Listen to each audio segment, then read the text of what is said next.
Dr. Paul Cleveland with Boundary Stone, and we're here to try to provide you with information and resources that you can understand the world in which you live and address it in ways that are appropriate and meaningful.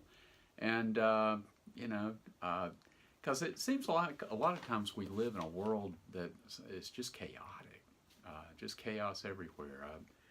This past week we've been watching the playing out of hearings with respect to the confirmation of Judge Kavanaugh to the Supreme Court.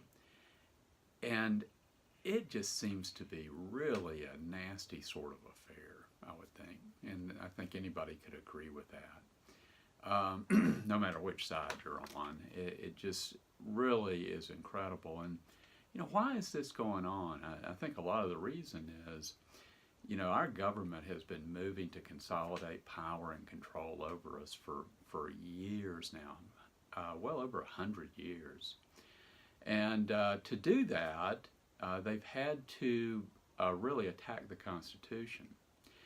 Just take you back a little bit, Woodrow Wilson was one of the leaders in this attack, one of the first progressive presidents of our country. And in an article he said this, he said, the trouble with the notion that the Constitution's fixed is that he argues it's a living thing. He says this: it falls not under the theory of the universe, but under the theory of organic life. In other words, he's trying to make a constitution something that's living and breathing. It is accountable to Darwin, not to Newton. And so he's throwing the concepts of fixed principles of government out the window. And he makes this statement. He says, it is modified by its environment, necessitated by its task, shaped to its functions by the sheer pressure of life. No living thing can have its organs offset against each other as checks and live. On the contrary, life is dependent upon the quick cooperation, their ready response to commands of instinct or intelligence. And then he goes on to declare that what they desire is to have an evolving set of rules. Well, an evolving set of rules is no set of rules at all. It's throwing principle to the wind. And there are fixed principles of life. I mean, there are moral absolutes to this life. And but for progressives, everything is about change. Everything is changing. They want to make everything about change. Now, why do they do this? Well, they're in pursuit of what they conceive to be the pursuit of utopia. They think that using governmental means, using the power of the state to achieve their ends, will bring about as near as can be heaven on earth. And so that's their goal.